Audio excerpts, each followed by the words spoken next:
Okay, hello everyone. Hello, friends in Dhamma. So we're just gonna wait a few moments, a few minutes to give an opportunity for others to join. Hello. Just giving some time for others to join. I know many of us have to rush home or rush to other places to get here. Or maybe we're already at home and we just need to find our place of comfort in the house, right? Where we're not too distracted. So I'm just allowing some time for everyone to get home, settle in, get your cup of tea or sit on your favorite chair or couch, whatever you need to do to get ready. Just gonna give it a few more moments, a few more minutes. Hello, Robin. Good evening.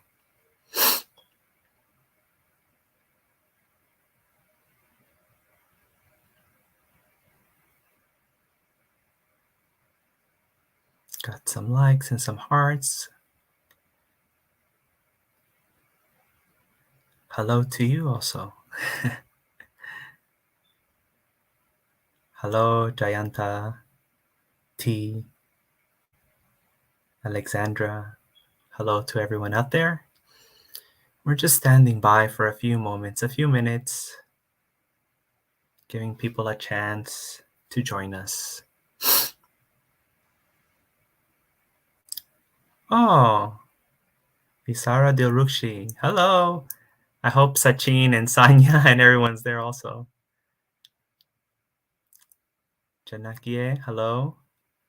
Hello to everyone. Oh, Jenny, hello. Yeah, we're just giving it, I'm going to give it like a minute or two more. I don't want to wait too long. Just give it another minute or two. Miranda, hello.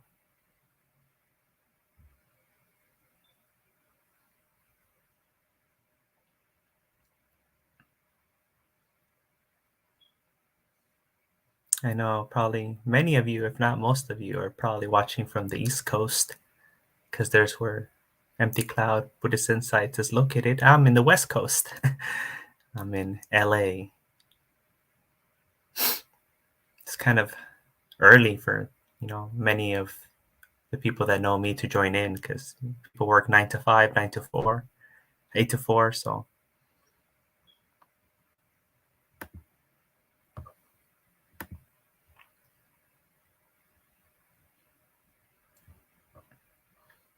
okay, I think we can get started now.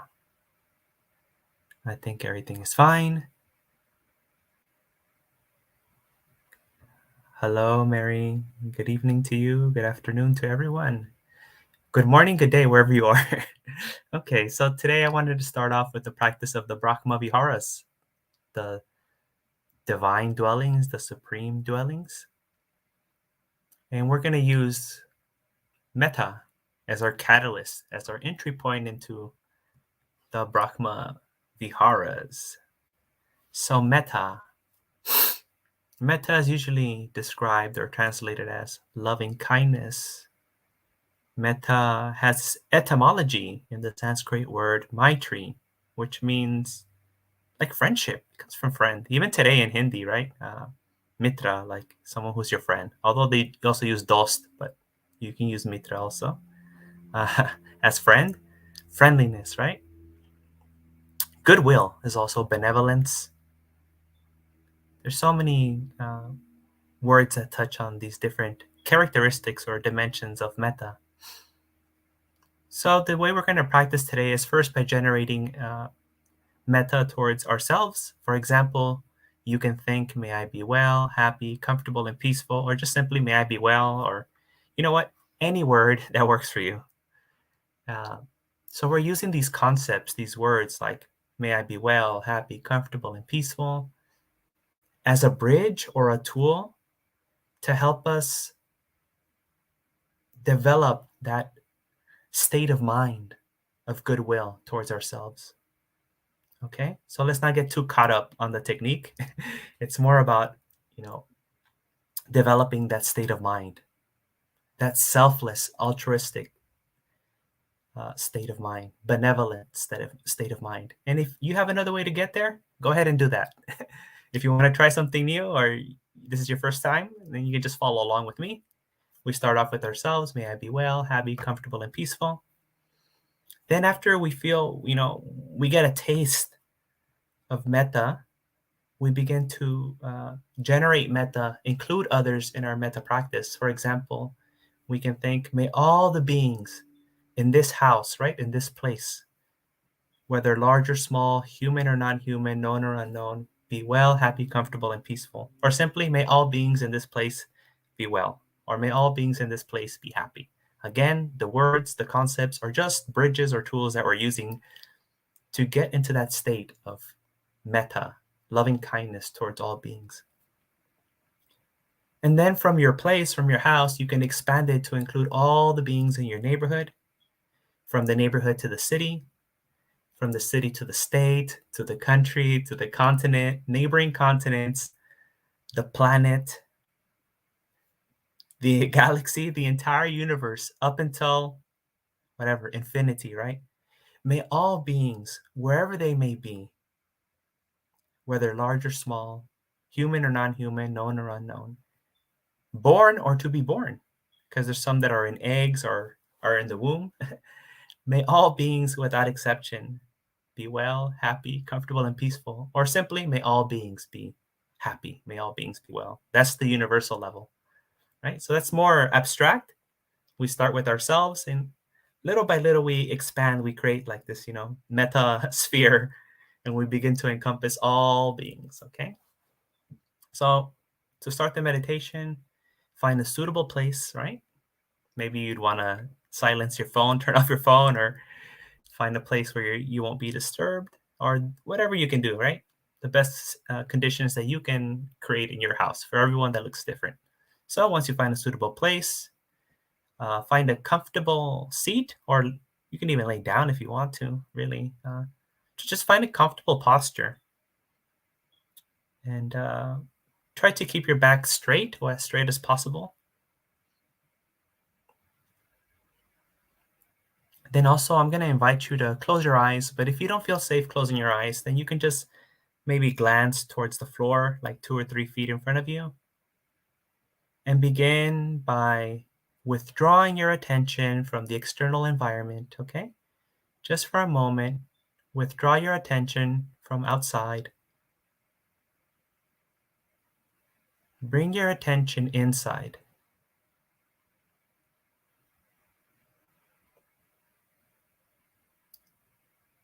Sitting in a comfortable posture with our back straight, eyes closed, our attention directed inside, we can begin to generate metta towards ourselves. May I be well, happy, comfortable, and peaceful. And little by little, we develop this meditation until we reach the universal level. So we're going to practice this meditation for 20 minutes. At the end, you're going to hear me chanting, and at that time, you can come out of the meditation.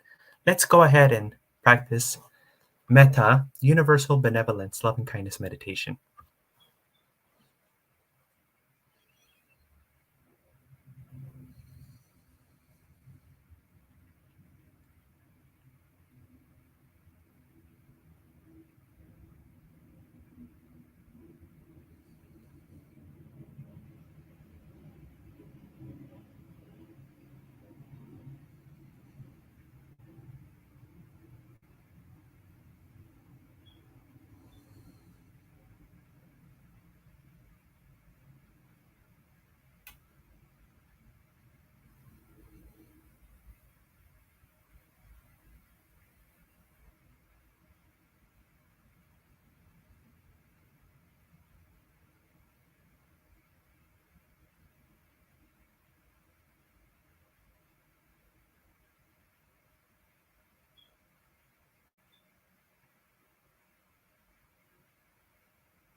So now that your mind is calm, body is relaxed, you can bless yourself with your calm mind.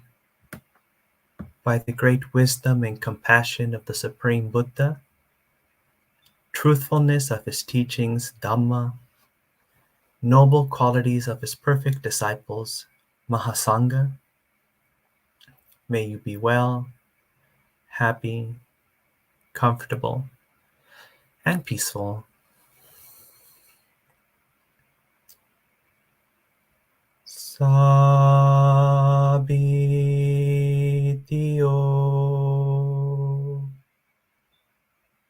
Vivanjantu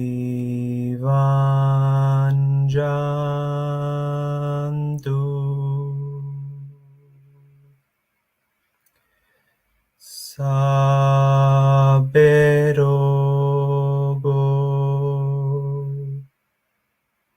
Vinasatu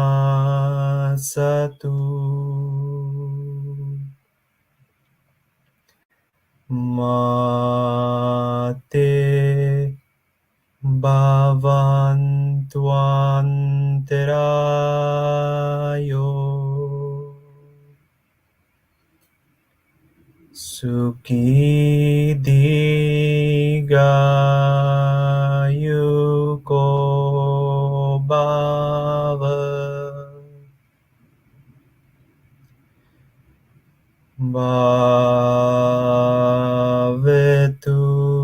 Sabbe Mangelan Rakantu Sabbe Devata Sabbe Buddhanubhavena Sabbe Dhammanubhavena Sabbe Sanghanubhavena Sada Soti Bhavantu Ti. Also, by the power of this harmonious action, Punyakama, may you be free from immature company, and may you always have good companions until you attain Nibbana. Imina punya kamena mame bala samagamo satam samagemo hotu Yaveni Banapatiya.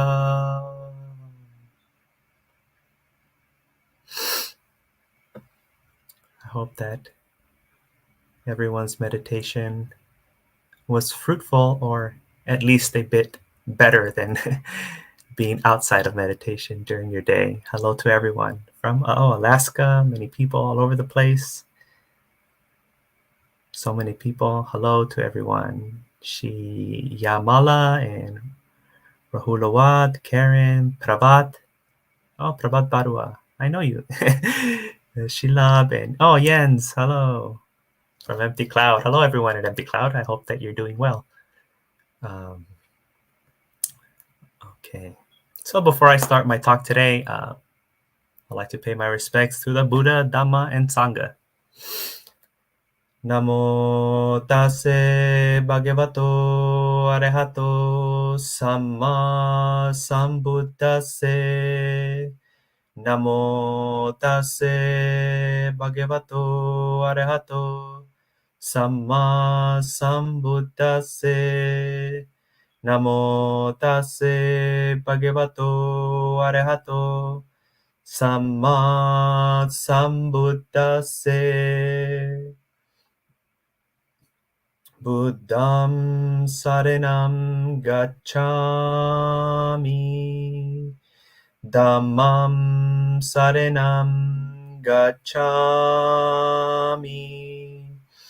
Sangham saranam gacchami. Dutiyam pi buddham saranam gacchami. Dutiyam pi dhammam saranam gacchami. Dutiyam pi sangham saranam gacchami. Tatiyam pi buddham saranam gacchami. Tatiyam pi dhammam saranam gacchami. Tatiyam pi sangham saranam gacchami.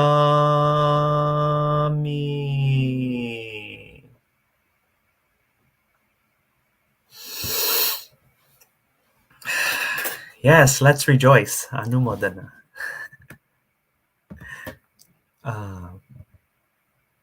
So, I didn't really have a topic to talk about today. This kind of was last minute. So then I asked a friend. I called a friend, and I was like, you know, what should I talk about? And they asked me to share something that happened with me recently. If some of you are following me on Instagram, then please bear with me as I repeat what I shared on Instagram a couple days ago. So this weekend, as I often do almost every other day, I ride the train here, the metro in Los Angeles, California. And I went to a new place. I was going to Inglewood. So, Inglewood is infamous, right? It's in many rap songs, Mac 10 and Tupac, and so many songs, especially in the 90s. Inglehood, sometimes people call it. So I was getting off at the Rosa Parks station. Never been there before. And took a look around. Not one of the best stations, and um, um, there's, a lot of people there. And unfortunately, a lot of, I don't know if you know, but in LA, we have like large scale, housing problem and so many problems, so there was like a lot of people, a lot of homeless people around there too, and other kinds of people. And um, so when I got off at the train station, I didn't really know where I was going because that wasn't my final destination. I was going to catch an Uber from there because the train didn't go to where I was going. And so as I was waiting for my Uber, I was waiting on the back side of the train station because on the front street it's just like too much traffic, too much people, too much noise. It's too intense. So I went to find a more serene location, a more serene spot of the train station.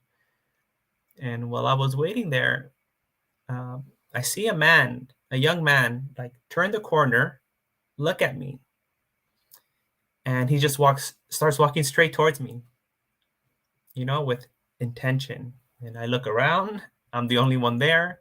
He's coming towards me, and he fits the stereotype of, Latino gang member.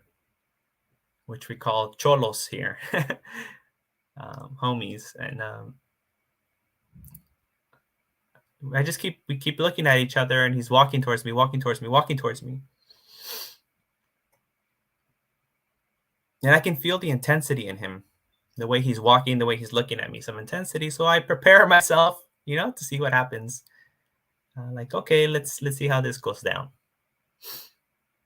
And when he reaches me, he tells me, "You're some sort of person that gives advice. Is that correct?"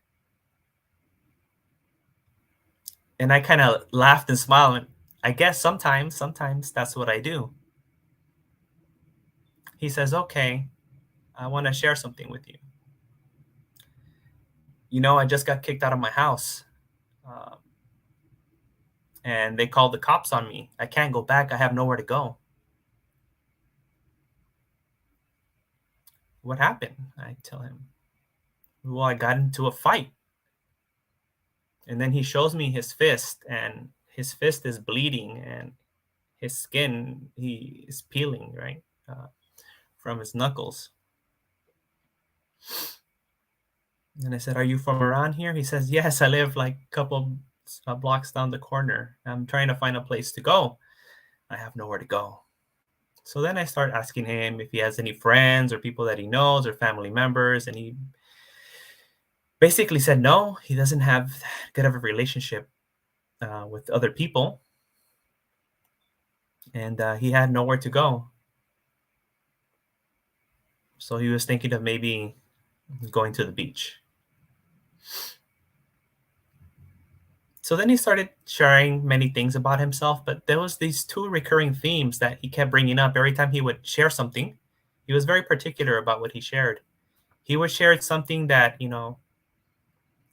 most of us would consider bad, and then he would say, "Oh, it's because I'm an evil person. It's an evil world. Um, I'm cold-hearted. I don't have a heart." He was saying that he's heartless, and that you can't have a heart in this world, and that sometimes he would just kind of wish, right, that the whole world would burn down or something like that, something to that effect he was saying. And I asked him, if this has been your experience, have you maintained these relationships with these people that haven't been treating you so nice? And then he told me that he felt that if he were to have left his family a long time ago, that his family would fall apart, and that he was staying there in order to keep everyone together. This was probably one of the um, highlights of all the things that he said. And I pointed this out to him. I said, this doesn't sound like an evil person or a heartless person to me. It sounds like a very compassionate person. And he agreed. He started laughing, like, I guess he felt awkward. So he just started laughing and smiling. And he's like, "Yeah, yeah, yeah, yeah, whatever," trying to brush it off. But, I just got to do what I got to do. I got to be evil. I got to be mean. I've done a lot of bad things. So I kept pointing out to him, the goodness in the things that he shared. Like he says, I told him, like a evil, cold-blooded person, heartless person wouldn't ask for advice from a monk. They wouldn't care. And he said, "Yeah, that's also true." And other things like that. Then he said, "I want to share something with you and see what you think about this." I said, "Okay, go ahead." And I guess he was setting me up. He was trying to set me up and to see how I would react. And he says, "When I was younger, uh, I killed someone. What do you think about that?" I said something like, "That's in the past. We can't change that. But what can you do for yourself now? How can you help yourself now? How can you live the life that you want to live now and in the future? That's what you should focus on instead." And he kind of like again he started laughing and smiling, and he told me, you know what? Um, I've tried talking to people. I've been in jail. I've been in hospitals. I've seen therapists. You know, I've been through the system. And he said that he felt that people were always trying to change him or they weren't willing to accept him. But at that moment, with me, he felt like I was accepting him. And he went as far to say that he wished that there was more people like me, um, and that he was very thankful.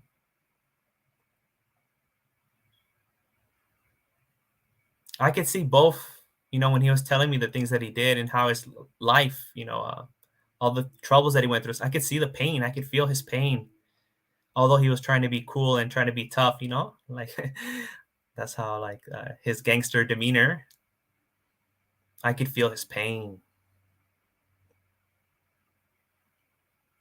but I could also feel his joy and his happiness and his concern for others. As much as he tried to, portray this picture of being a tough guy, ruthless, many of the things he said had an underlying tone of concern for others. Many of the conflicts or things that happened to him and that he got in trouble for that most people would consider bad had their root in him caring for others, and he just probably didn't choose the best way to deal with that or to try to solve those situations.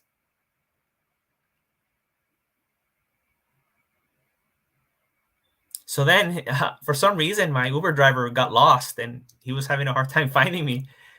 And then this young man told me, "So hey, like, when is your ride gonna get here? Like, you shouldn't be here for too long, and I kind of need a place to be." And he says, "You know what? I'll stay here with you until your Uber driver comes and shows up to make sure everything's okay." I said, "Okay, thank you." Then he told me that after that he was gonna go to the beach, and I asked him, "How are you gonna get there?" He says, "Well, I'm gonna take the train." I said, "Well, how are you going to take the train?" And then he says, "Well, I'm just gonna get on." And I said, "You're not gonna buy a ticket? Do you have a pass?" He said, "No, I don't have any money. I'm just gonna get on." I had just gotten a new bus pass. It was just it's like $20 worth of credit in it. So then I took it out and I said, "Here, you take it. Let me make your life a little bit easier so you don't have any more problems today." And he said, "No, no, no, no, I can't take it." And he said, like, it surprised me. He said, "I'm the one that should be giving something to you." I said, "Perhaps, maybe, yeah. But today I'm giving this to you." He didn't want to take it until I put it in his hand. And then it was very interesting. He did like an Anjali and he bowed. He's not Buddhist, he's Latino.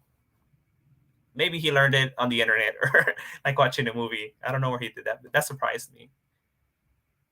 And he was so happy. And he said that he was happy to go to the beach, and there's where he usually goes to process things. So then my Uber driver finally kind of showed up, but he said he was on the other side of the metro station, so I had to leave. And I said farewell to that young man, and he gave me a big smile. He was so happy and kind of gave me like a little pat like that, and I just saw the joy and the relief. I can imagine having to leave home, having a fight with people that are very close to you, intimate, and to that degree where it became physical and there's blood. And he said they called the cops, so maybe the cops are looking for him. Like, imagine the stress that you're under during that time, and then to see him kind of like let all that go to a certain degree, right? Let all that go and see him smiling and laughing and being caring. And I don't know, it was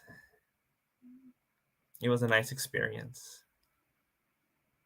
Although, in the beginning when he was approaching me and he first started talking to me, I could feel the intensity. I could feel his frustration and his anger of just being in a fight and his worrying. He was looking around a lot in the beginning. probably looking out for the cops or something. And so there was that sense, that element of danger that was there. Um, but he's just a person, just like all of us. No difference,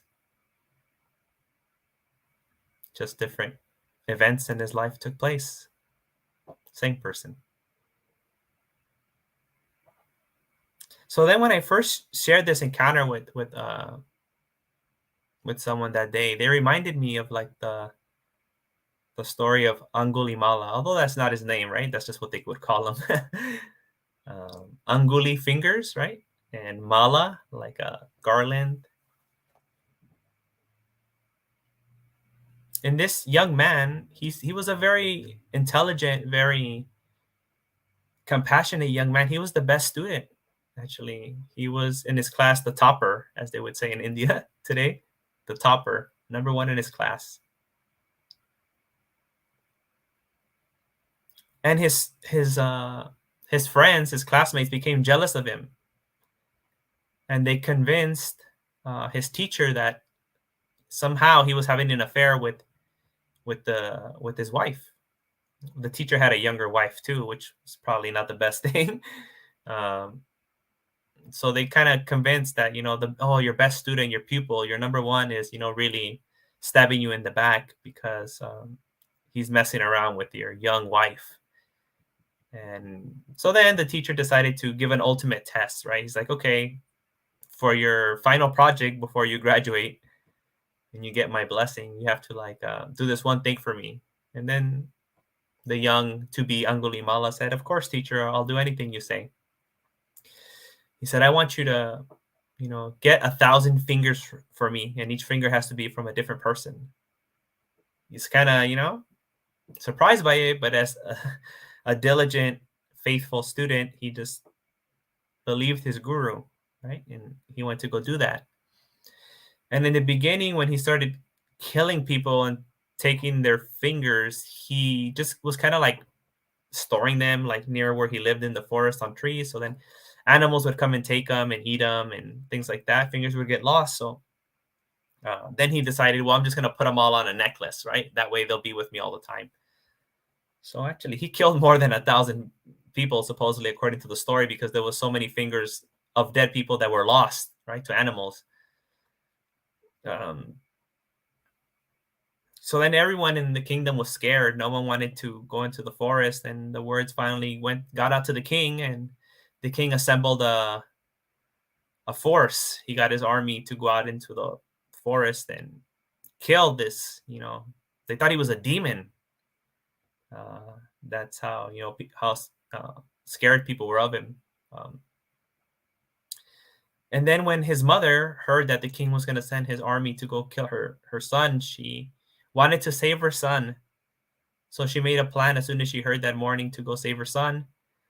And that morning, as every single morning when the Buddha would come out of his meditation, he would use his special vision to survey the world and see who he could help the most that day. And he saw that there was this young man, who we call Angulimala, was about to kill his mother. So by this time, he had gone basically insane, and he only needed one more finger, and then he would do anything to get it to complete his mission. And his mom was going to go look for him, so most likely he was going to kill his mom for that one finger. So the Buddha saw this, and he knows, as we all know, those of you that are familiar with like Buddhist ideas of karma and cosmology, you know that there's some things that are called papa. Papa is like a sin or evil. Like, although in Buddhism we don't like to talk, we talk about kusala. There are some things that are called papa, which are very bad, like trying to kill, spill the blood of a Samasan Buddha, try to divide the Sangha, killing your mom and dad. There are things that are, wicked, we would say, papa, very bad. So he saw that this young man would kill his mother for her finger. And the Buddha set out to, stop this from happening, because he knew he was a good boy at heart. And he was very intelligent and he could grasp the Dhamma, but it's just that He was deceived. He was tricked. So he went out into the road, and there's where Angulimala saw him, and Angulimala started chasing him, and the Buddha was just walking slowly, but for some reason, Angulimala, running as fast as he could, couldn't catch the Buddha, and the Buddha was just walking. And Angulimala said, "Stop, Samana! Stop right there, Samana!" And Samana was like wanderer or ascetic, right?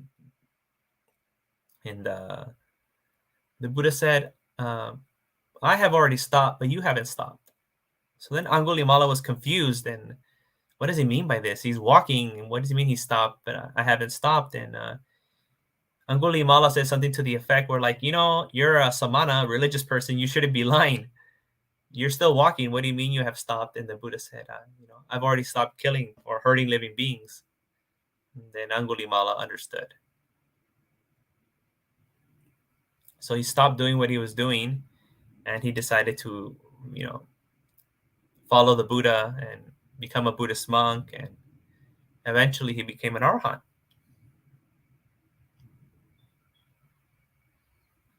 So in a similar way,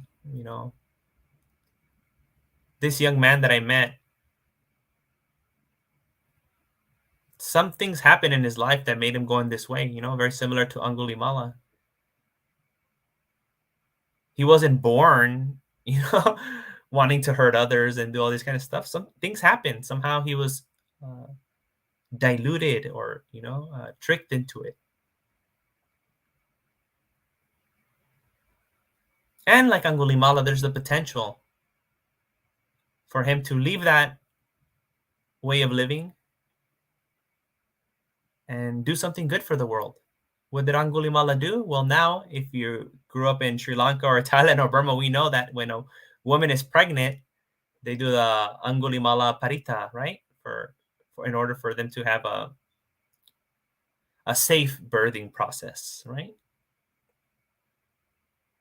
So this person that was known, Angulimala, to be a mass murderer, became a person now that is blesses pregnant women, doing something for the world in return.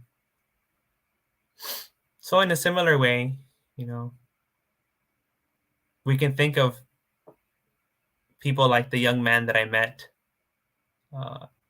earlier in the week and other people. They also have the potential to do something for this world. We don't know. We shouldn't count them out. We should give them the chance to be better for themselves, actually. Not about us. For them to have a good life, for them to be happy.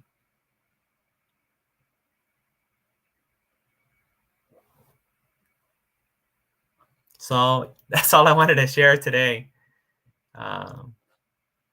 I guess now it's time for questions or comments in the comments. Let me see if there's anything there yet. If not, you can start typing in if you have any questions or anything that you wanted to share. Sud S says, I guess there are truly no enemies for one who practices metta. Yeah, that's what it says in the suttas, right? You're protected from people harming you or non-humans and weapons and things like that. So yeah, it's in the suttas. Saludos, mis amigos de Chile, Miguel. Koi Rome. Okay, I have some questions. Go ahead.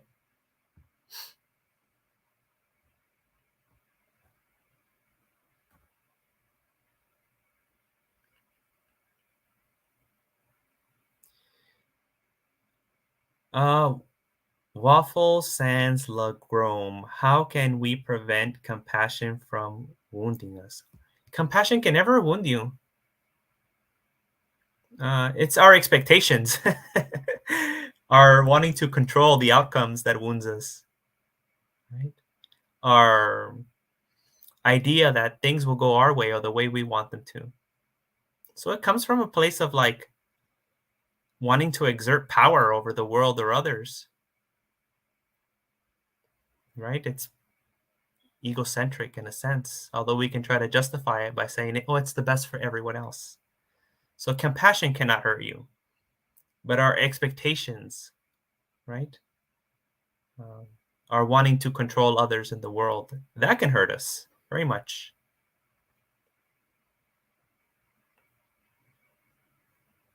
Thank you, Jens, and everyone at Empty Cloud.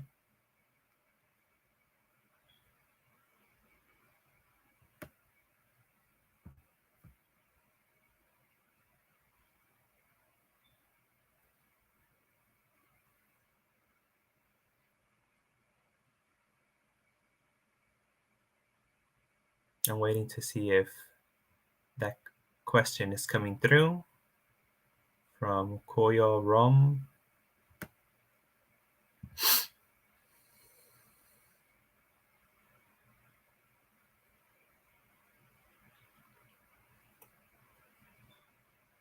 So I guess in the meantime, I can talk a little bit about some interesting things about compassion. As I think many of you know this. Oh, here we go. Dear Venerable, do you have any advice as how to maintain your feeling of metta persistently outside of meditation? Oh, yeah.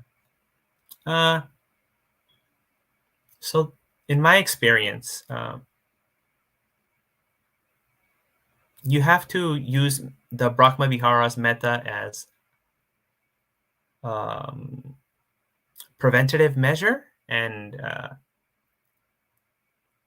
so we shouldn't wait until we find ourselves in a difficult situation um, to practice metta, or we shouldn't just do metta on the cushion.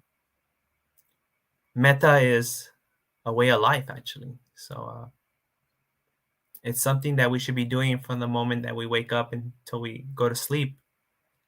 And so when in times when we do find ourselves in a difficult situation, we have that vast amount of meta there to utilize, that is at the ready um, for difficult situations. So it's not like something happens, we're upset or we feel something bad, and then we're like, oh, I need to practice metta now. Well, it's very difficult. It's very difficult if you're already past that threshold.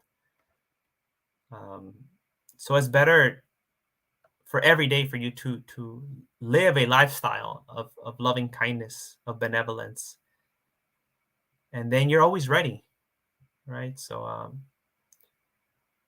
we don't start studying. We shouldn't study for a test like right before the test, right? The whole time we should be studying way ahead of time. As soon as we get the syllabus, the first day of school, we should start studying so we're ready when the test comes. So I think metta and all meditations are like that. So what I would suggest is, incorporate metta into every dimension of your life and everything that you do.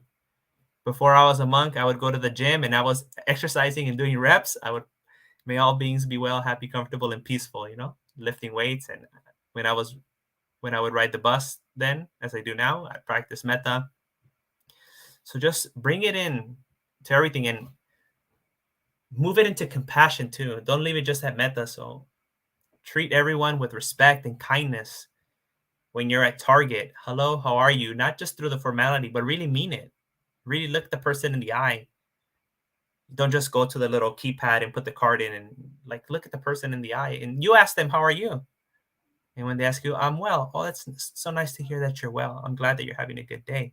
Take the effort, put effort into everything at Starbucks through the drive-through or whatever, these little social interactions that we have is perfect times to cultivate metta. Letting people go into the train before you do, right? Letting someone else take the seat, opening doors for people, smiling when people look at you. I know we wear masks. Yeah. So move from the metta to the compassion, the kindness. Actually, I like to translate karuna as kindness. Just because the opposite is like hurting, right? Metta, karuna, mudita, upeka. So the opposite will be cruelty, right? Vihimsa, cruelty or violence. So the opposite of violence would be to do something nice, not just feeling nice, but doing something nice. So that's my advice of how to develop metta. And metta has many dimensions to it. Sometimes we focus on the feeling of metta because it feels so good.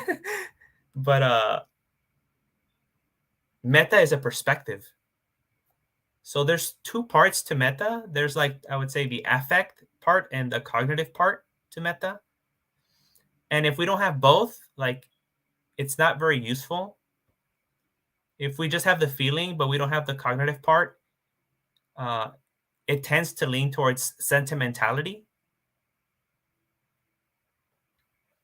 And there's where people experience what they call, in the West, we call compassion fatigue or things like that. Or, everything triggers us and we get hurt really easily because we're just focusing on the feeling. And if we don't have that nice, compassionate feeling, then if we see violence, then it takes us away from that feeling. Then we're hurt because we're not in that feeling level. Then there's the cognitive aspect where it kind of has to do with, like, theory of mind of others in psychology, they say, where you can put yourself in the perspective of the other person, right? You can step out of yourself and imagine yourself as that person and see that in the no, what's it called? I forget the name of it right now. Oh, the Nalaka Sutta, in the Sutta Nipata. The Buddha says, like, the basis for sila, the basis for the Brahma Viharas, is to think this way. This is the cognitive thing that we need to really hold. Uh, as am I, so are they. As they are, so am I. Uh, Taking this into consideration, one shouldn't kill or order others to kill living beings. Right? So there is this kind of, like, understanding level too. And if we just focus on just, like, the intellectual level and we don't have the feeling, uh, then, we don't act. We can connect with people, like, thinking, oh yeah, I was like that. And you can reason out, like, why you should do a good thing, but then there isn't, like, a fuel to, like, move you to do something, although you have the understanding. So I would suggest, working on both the cognitive dimension of metta and the Brahma Viharas, and also the affective dimension of the Brahma Viharas. Thank you, Bhante, that you were safe and able to be very supportive to that person. Yeah, I was just there, so I just do whatever I can with whatever situation I'm presented. Luckily enough, it kind of worked out for me that time. Um,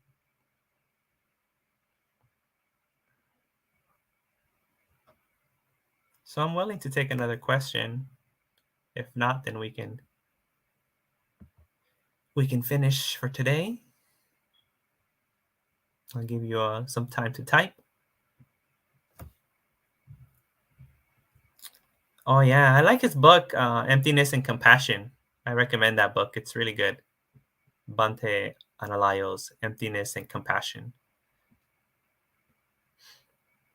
Okay, P. Gurgol Segrio. Greetings and much gratitude from Ireland. Oh, hello. Bhante, please share some words of skillful compassion towards our parents and guardians. The Buddha said that even if we were to carry our parents on our shoulders and feed them, and they would urinate and defecate on us for our entire lives, it wouldn't be enough to repay our parents. Our parents are our first teachers, our first gurus. Um, the Buddha said that many people look in the sky and mountains and forests for gods, but they have two visible gods in their own house that gave them life, that cared for them. We're looking for the creator. Who created me, right? Who's the creator of this all? It's your mom and your dad. Whatever their shortcomings are, they gave you a birth as a human. To be reborn as a human is a very rare thing. It's a precious opportunity, no matter what your circumstances are, because there's the potential for full awakening as a human. And not only were you born as a human, but you ended up coming across the Dhamma. So whatever their shortcomings were, we have to take that into consideration. That we're here now, and them feeding us, taking care of us to whatever degree they could, got us to this point where we can listen to the Dhamma, the teachings of the Sammasambuddha.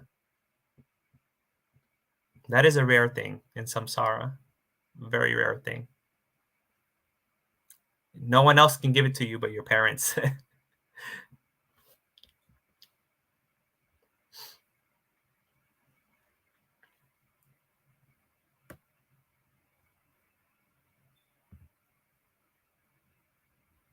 There's another good book by Matthew Richard called Altruism. It's very long. I haven't finished it all. That's another good book if you want to learn more about like metta karuna and things like that. Um, there's also Bhante G's, right? Bhante Guru Ratana's like something metta. I forget what it's called, loving kindness in plain words or something. Those are like usually the titles of his books. That's another good book. Yeah. Well, okay, everyone. I guess that's it for today. So thank you for hosting me again. Thank you to everyone all around the world, wherever you may be, or whoever's listening later. Some people catch this later, some other day. I hope that you make the best of your day. Try to do whatever you can do to make your life a bit easier for yourself and for others. Realize that you also deserve to be loved, to be cared for. You deserve all the good things. You are worthy, and others are also worthy. All beings. All beings want to be well, happy, comfortable, and peaceful, just like you. Therefore, may all beings, without exception, be well, happy, comfortable, and peaceful. See you all next time. Bye bye.